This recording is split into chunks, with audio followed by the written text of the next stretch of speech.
Okay, so we have looked at extraction, basic concepts of extraction and basic equipment for extraction.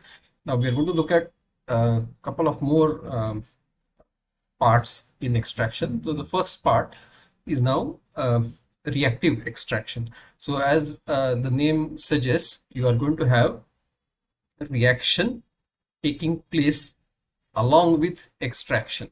So what it is going to be is imagine that we have an aqueous phase and an organic phase. So there is an aqueous phase, there is an organic phase. Now we talked about just the physical equilibrium or physical distribution of P. Let's say P is something that we want to extract from the aqueous phase to organic phase or vice versa. So then we wrote a thermodynamic equilibrium relationship for this P in the aqueous phase and in the organic phase. Now what is going to happen now, this organic phase, let's say imagine that there is a compound P that is to be extracted from the aqueous phase. This organic phase is now going to contain a solvent and an extractant. So we'll look at different types of extractants and how they work. What this extractant is going to do is this extractant is going to somehow react with this P.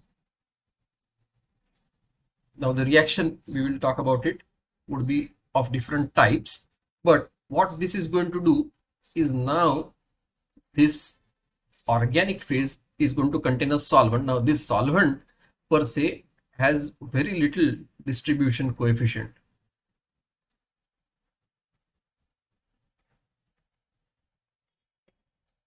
Or I should say P has very low, I should not say little, I should say very low distribution coefficient in the solvent. So that solvent per se is only inert. Solvent is only acting as a solvent for this extraction, because this extractant that is there may be even a solid extractant, but if it's a solid extractant, then you cannot extract P from the aqueous phase because the poor contact between a solid and a liquid. So what this solvent does is makes the organic extractant, this particular extractant, makes it soluble, and then I could have a organic phase which is containing this extractant. So when this extractant that is there comes in contact with this aqueous phase, now this P would react in some way. We'll talk about different types of reactions.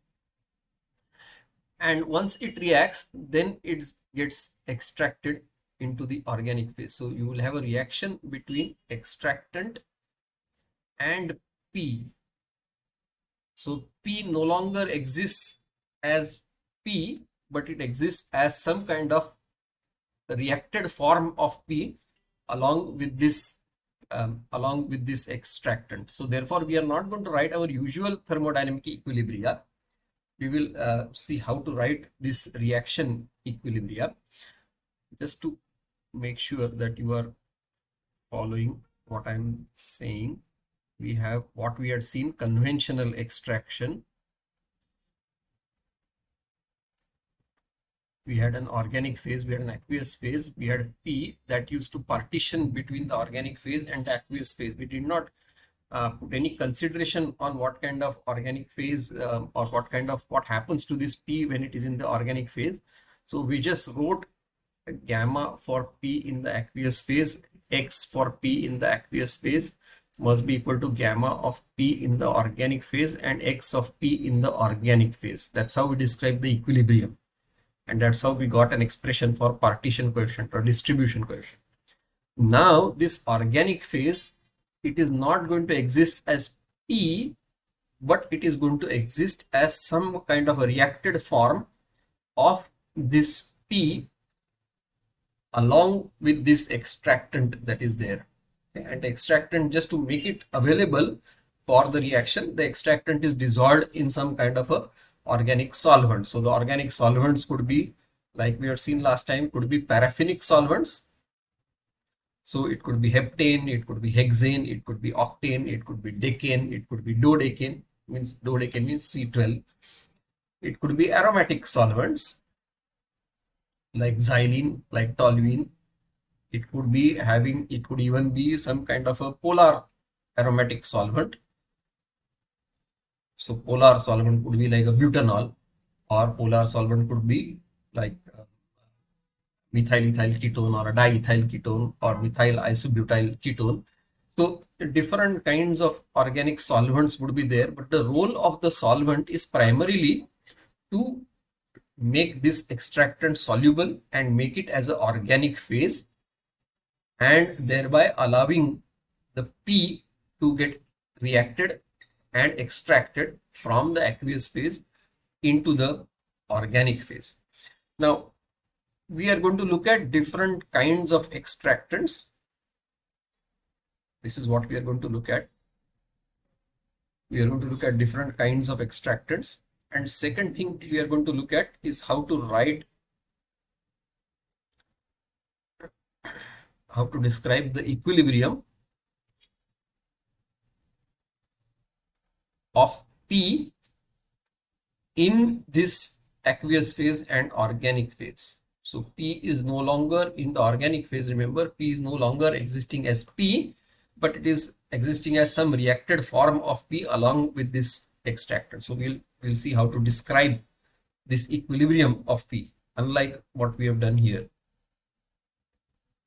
Okay, what we will have to do is, to describe this equilibrium, we will have to look at the reaction between this extractant molecule and this P.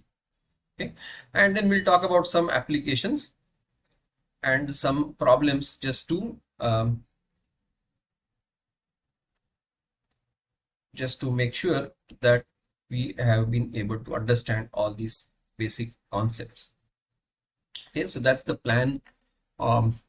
That's the plan of going forward. So we will start with looking at different extractants. We'll start looking at, of course, different reactions that happen first, and then take some problems at the end.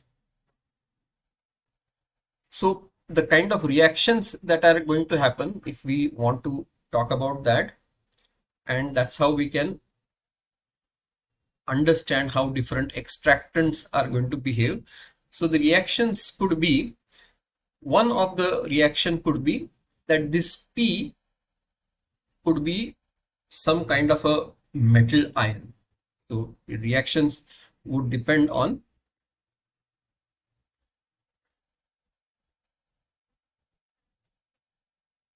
what P is.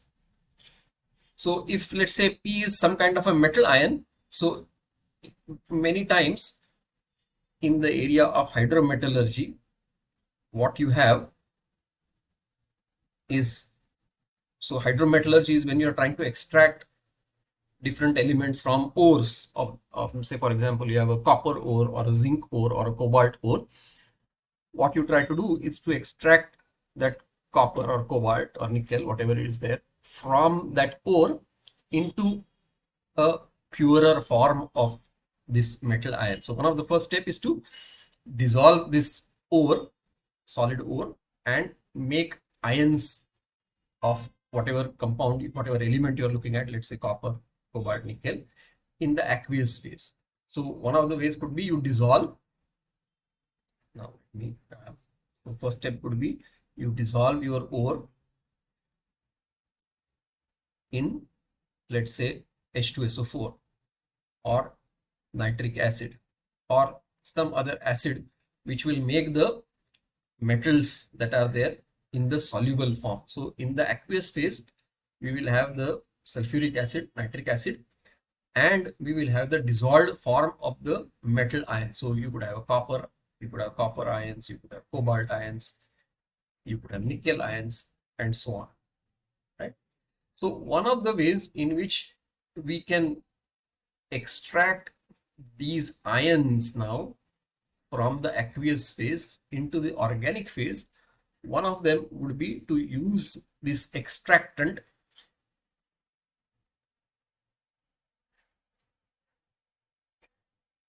in their ionic form.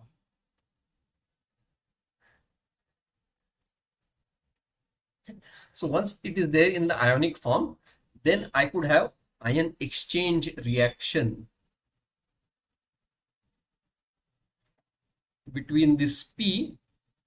So P is now, let's say, metal ion, copper or cobalt or nickel, whichever one you want.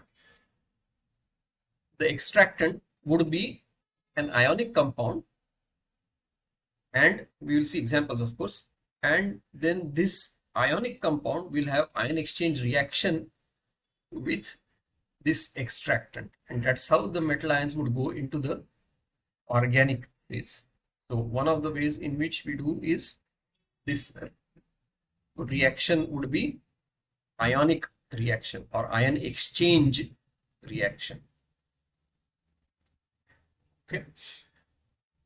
Second possibility is, if you look at all these elements, copper, cobalt, nickel, and so on, they are what kind of a block elements do we call them in terms of the periodic form, periodic table?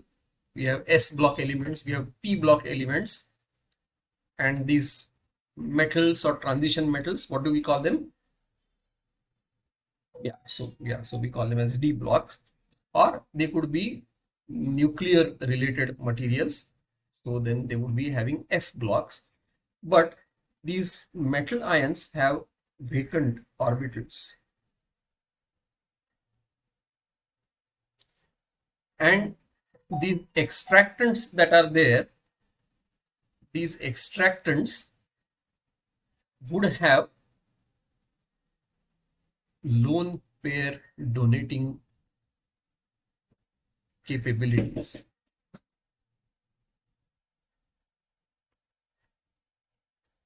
Which means these extractants would contain, let's say, nitrogen or oxygen atoms or phosphorus atoms or sulfur atoms. Those which have extra lone pair of oxygen, those which have extra lone pair of electrons in their outermost shell. So these lone pair of electrons can coordinatively bond with these metal ions. So they form coordination complexes. And by forming these coordination complexes are soluble in the organic phase, and that's how one of these metal ions could go into the organic phase.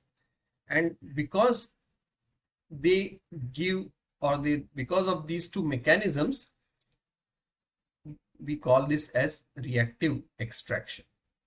It is not just simple extraction like conventional physical extraction. Physical extraction is only based on solubility, only based on activity, if you like, only based on fugacity, if you like.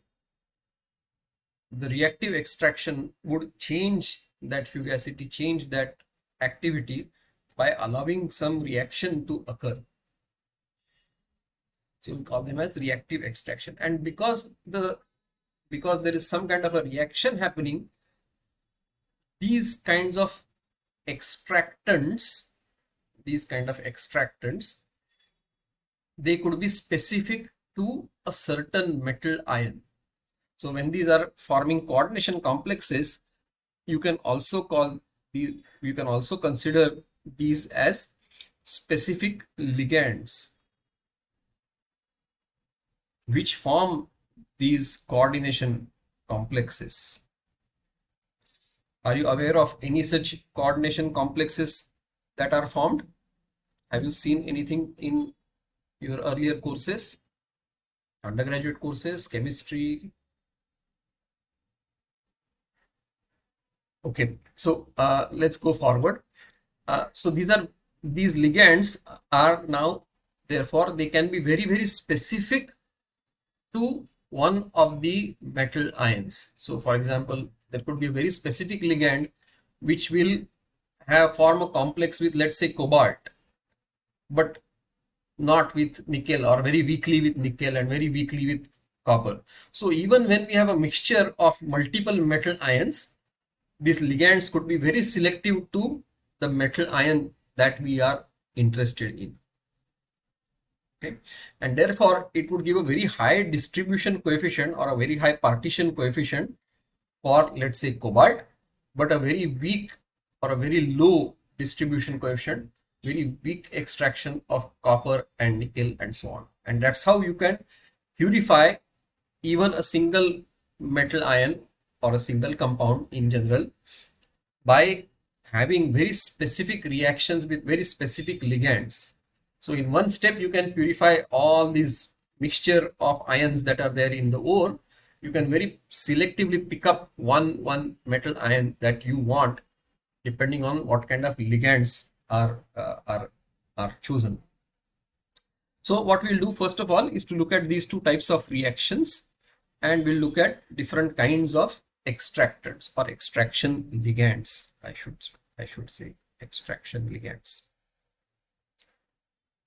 Okay, so here are some of the ligands that are very commonly used.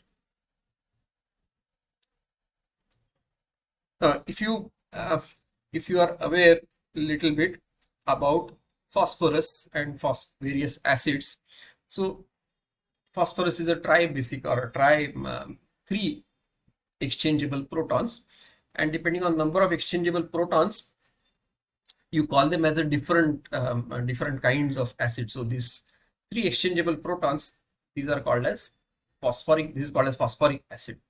Whereas if I have two exchangeable protons, they are called as phosphorus acid. If it is one exchangeable proton, it will be called as a hypophosphorus acid. If it has no exchangeable protons, then this is called as a phosphine oxide moiety. Now imagine that you take this compound, phosphoric acid, you replace two of these H by R. R is an alkyl group. Now, why do you want to do that? Because if you take phosphoric acid, it is not going to be soluble in an organic solvent. So if I take an organic solvent, let's say like dodecane, you can simply consider dodecane to be a aliphatic saturated hydrocarbon. So I hope you understand what I mean. So let's say solvent now is our dodecane, very long chain. So you have C12H26, right? So C all the way up to 12 carbon atoms, saturated compound. Now if you take phosphoric acid, this phosphoric acid is not going to be soluble in the organic solvent like dodecane, isn't it? So what we do is we exchange this H, we convert those into some alkyl groups, and this could be long chain alkyl group. So R could be a C8H17 alkyl group. So C8 would be, so R is suppose C8, which would mean that this would be 1, 2, 3, 4, 5, 6, 7, 1, 2, 3, 4, 5, 6, 7, 8. So this R could be this C8H17 and then connected to this O and then to phosphorus and so on. Okay, are you able to visualize? So if I make this two such H replaced by R, then it would have enough organic character, it would have enough covalent character so that it becomes soluble in an organic solvent like dodecane. So, and leave this one H as such, which would become now exchangeable proton. So then this is called as a di-2-ethyl hexyl. 2-ethyl hexyl means it's just a C8, but it is not a linear C8, it is a branched C8. There is an ethyl group at the second carbon atom here. First, second carbon atom. C2H5, and then correspondingly this is shorter. Okay. Di 2-ethyl hexyl phosphoric acid. Now, if you imagine that this is in organic solvent, right? So imagine this di 2-ethyl hexyl phosphoric acid. Now, this is soluble in organic because it has enough covalent character now.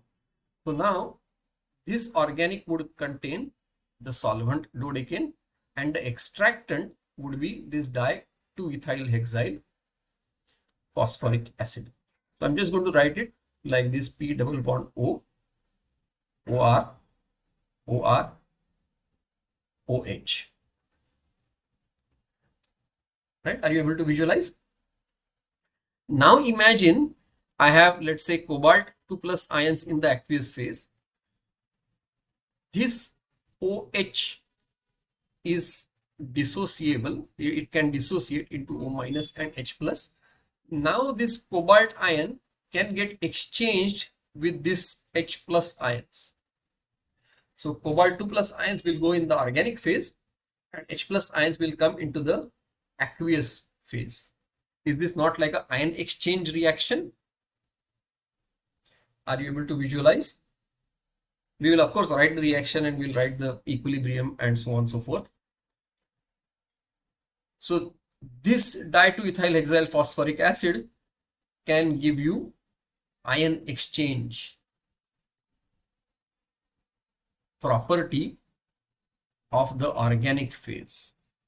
So it will exchange ions from the aqueous phase with the H plus ion in the organic phase. And because it is exchanging H plus ions, we call it as a cation exchanger. But this cation exchanger, now you have seen solid ion exchangers, right? Resins, cation exchange resins, anion exchange resins, but now this is a liquid form, so it becomes a liquid cation exchanger. So di 2-ethyl hexyl phosphoric acid is going to be a liquid cation exchange. From this phosphorus acid, if I replace this H and this H with R and R, again to make it soluble in the organic. Now these R can be same, they can be different. Both can be octyl, one can be octyl, one can be hexyl, and so on. But this again also has an exchangeable proton. So this would become O minus and H plus. And this H plus ion can again get exchanged. And this is called as now a phosphonic acid. There is a sort of a trade name given to that. The trade name is called as a PC88A. Don't worry why these kinds of trade names are given. They are just given by companies who make them. If you think about a hypophosphorus acid, this H and this H you replace by R. So this is your R group and this is your R group.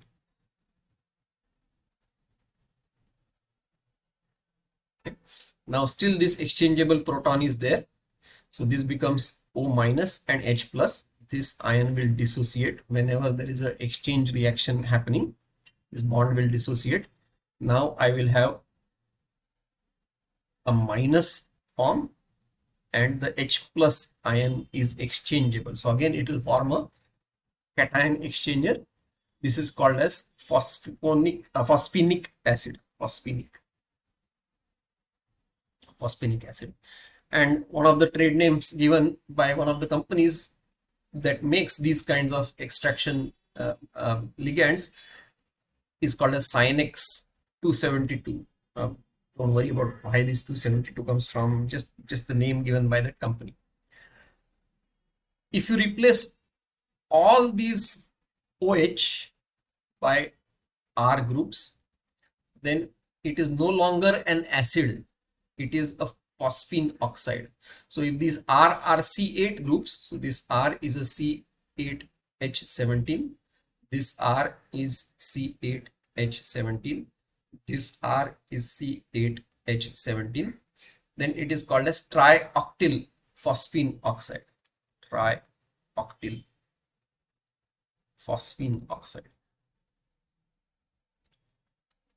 Now this oxygen has lone pair now, and this lone pair of oxygen can form coordination complex with the, let's say, metal ions in the aqueous phase.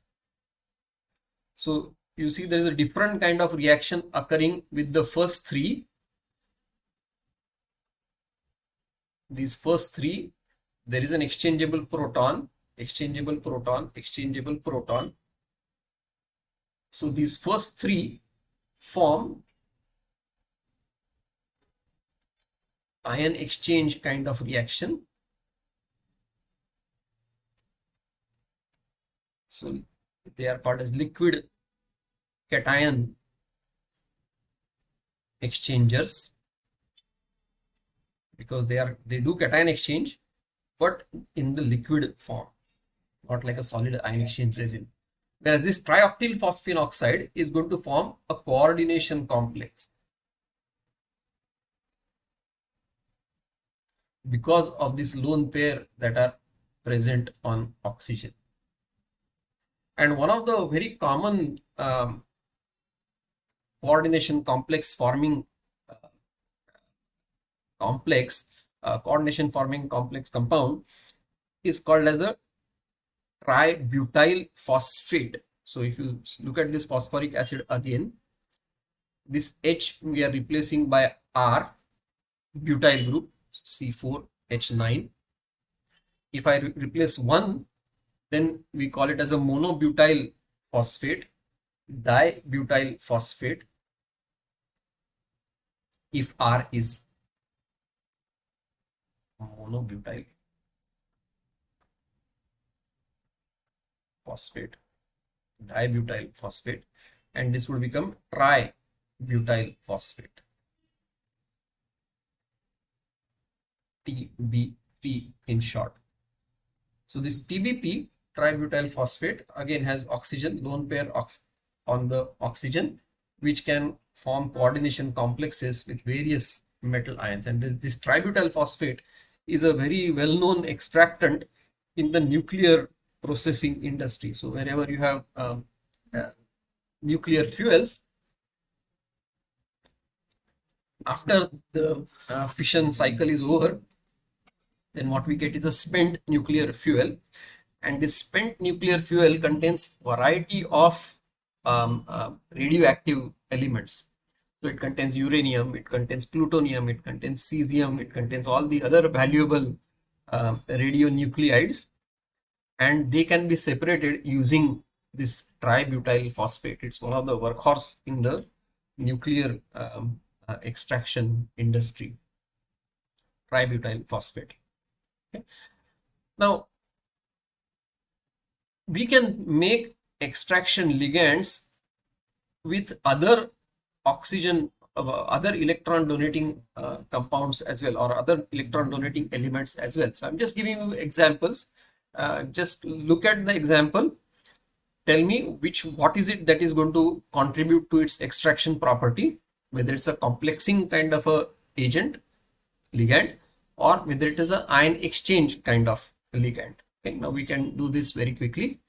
So again, another brand name for topo is called as Sinex 921 trioctyl phosphine oxide. So Sinex is the name of the company that just given by the company that makes this. Or all these R groups need not be the same, right? You see there, it is a C8 compound, N-octyl, whereas you could have a mixture of hexyl and octyl phosphine oxide. So you could have all three are the same, all three R groups can be same, two of them can be same, one of them can be different. It could be a hexyl, it could be a C6H13, it could be C8H17. Okay, and then depending on that, another extractant is called as Sinex 923. It's a mixture of hexyl and octyl phosphine oxides. Okay. Another extraction ligand Sinex 272. Now you see this is the ligand is different. It is N octyl here, and this is like a branched octane, branched octyl. 1, 2, 3, 4, 5, 6, 7, 8. It still has 8 carbon atoms, but it is highly branched. It is not a linear like this. Okay. Or if you imagine that all these three are replaced like this phosphine oxide, all these R's are replaced by another group. Okay, but instead of P double bond O, we have P double bond S. So now the lone pair donating element is not oxygen, it is sulfur. Oops, sulfur. And it gives a different nature, different character. So you look at this and look at this. It is not P double bond O, it is P double bond S. Okay. Another one could be like this. You imagine. Can you tell me what is the equivalent of this? Earlier you had seen. Can you tell me what is the equivalent of this that you had seen earlier in the previous slide?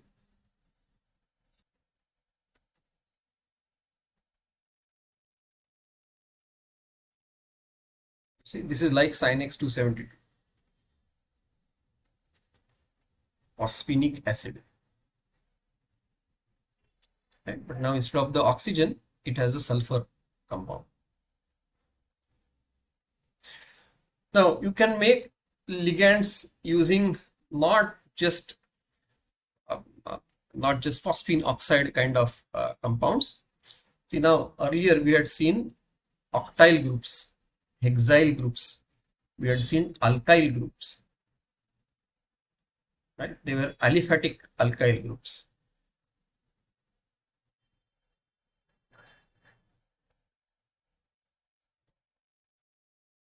But now you can have aromatic groups as well. So pH is like your benzene link, phenyl group, and this is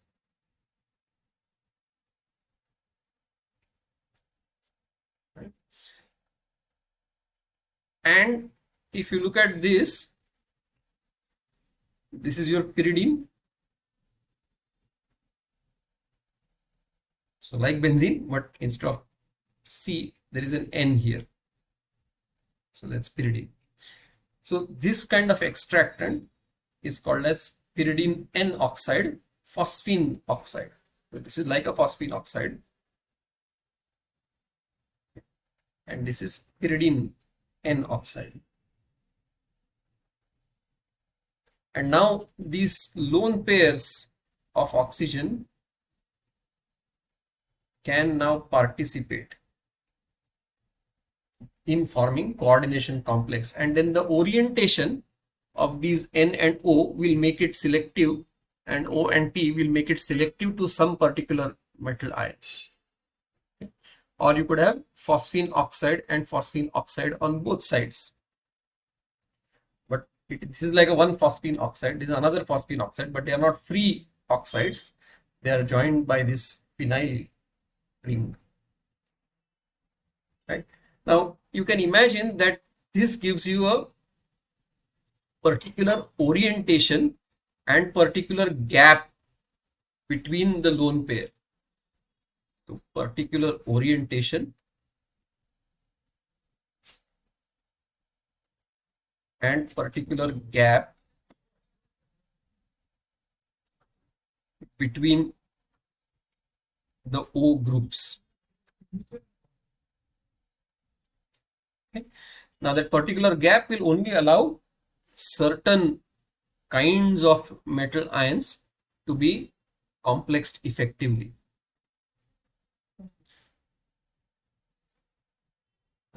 You could have one pyridine N oxide and two phosphine oxide. one pyridine oxide and two phosphine oxide groups.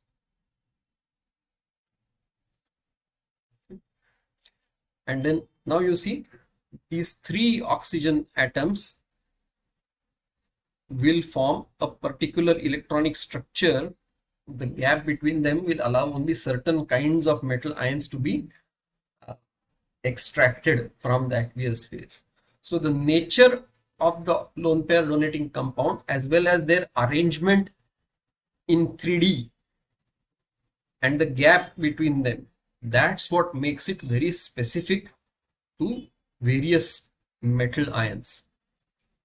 Another example would be glycol amides. So you see amide group, or malonamide, amide, but joined together by just the carbon or by the ethylene glycol kind of linkage, C2. You see, this is one part of like an ethylene glycol, this is another part of like ethylene glycol. So that's why it is called as a diglycol amide. Okay. So you could have tetrahexyl diglycol amide,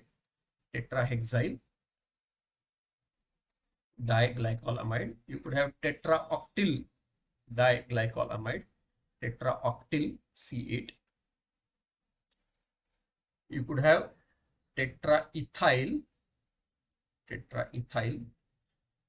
malonamide, you could have dimethyl dibutyl,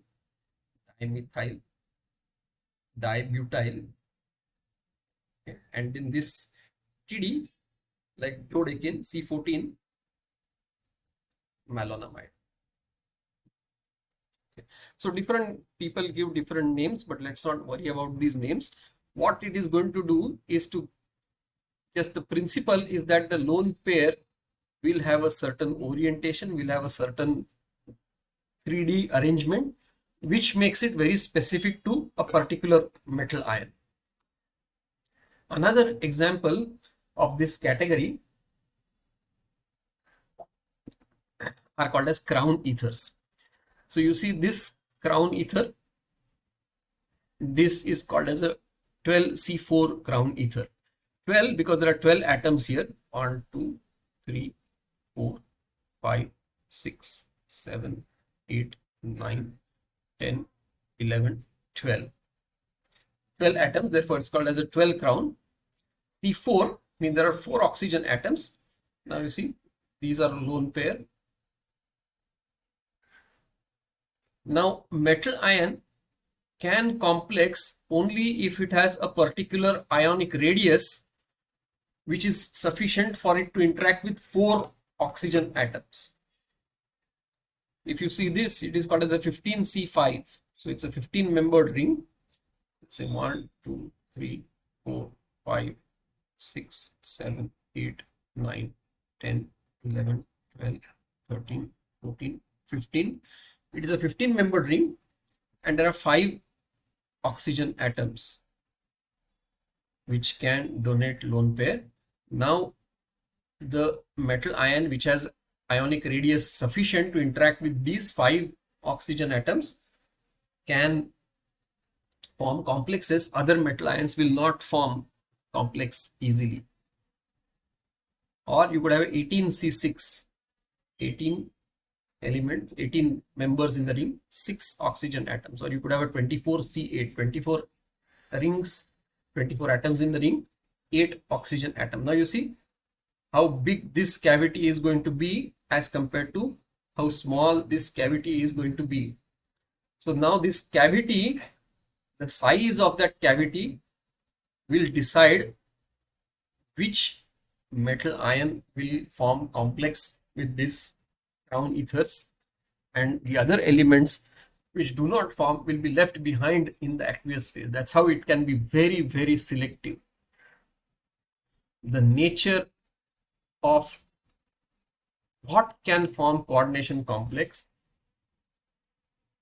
makes it more selective to that particular element to be extracted from the aqueous phase. So this is now dibenzo 18 crown 6. So same 18 crown 6 we have seen, Only thing is that now there is a benzyl group, phenyl group here. Or you could have nitrogen atoms in the ring, 18 crown 6, but 2 of the oxygen atoms are replaced by nitrogen atoms in the ring. So these are called as diaza, 18 crown 6. Okay. Yeah, let's go forward. Okay. So these are the different kinds of ligands that we have seen, and what we will try to do is we are not going to go into the why a particular ligand is specific to a particular metal ion. We'll just look at a general way of depicting reaction. Okay, let's go forward. Now there is something called as a one second. Yeah. We need to think about which kind of ligands would react or would preferentially extract different metal ions. Right? So one of the ways is to classify them into hard acids and hard bases. So if you look at hard acids, you see the periodic table, then these group 1, group 2, they have they don't have any d orbitals, but and they have a very strong charge. So they are the ones which are called as hard acids. They have small ionic radii and they have a high positive charge. So these group 1 elements, if you see. If you go towards the other extreme, the other side of the periodic table, right, then these are all called as hard bases. Hard bases. They have again small radii and large charge, or charge per unit surface area, if you like, is large. So these are called as hard bases. So hydroxyl ions or fluoride ions or chloride ions, right? These are all called as hard bases. Softer acids are the ones with little more larger radii and lesser positive charge, or softer bases are ones which are more bigger in size and lesser in charge per unit area. So they are called as soft bases, or you could have a borderline acids and borderline bases. So think about in terms of the periodic table, these are all soft acids. These are all intermediate acids. Let's not worry about exact sort of criteria for classification. These are intermediate and these are soft bases. Soft bases. So the theory says that soft Lewis acids will complex readily with soft Lewis bases, and hard Lewis acids will complex readily with hard Lewis bases. So if you want to extract, let's say, things like cesium, you would prefer a very strong, it's a strong hard acid, so you will prefer a hard base. So you will prefer OH, you will prefer fluoride, you will prefer chlorides, and so on. If you have soft acids, let's say for example in groundwater you are contaminated with mercury, then to take out this soft acid you will prefer softer bases. So typical bases that are preferred are like sulfur or phosphorus kind of compounds. So this is just a guiding principle that if you want to extract soft acids, you will take soft bases. If you want to take out hard acids, you will require hard bases. So for example, in the soft acid, let's say we have this mercury, right, or platinum. If you want to take them out, you will take soft bases like a thiocyanate kind of group, or like this phosphine oxide kind of a group. Oh no, so this is a phosphate, tributyl phosphate kind of a group. Okay. Phosphine oxide will come under this strong, I think. Okay, so this is just a guideline. We are not going to go into the chemistry. We are not going to go into the electronic structure. We are not going to go into prediction of how we could predict which extraction ligand would work for which metal ion. It's just a common guiding principle.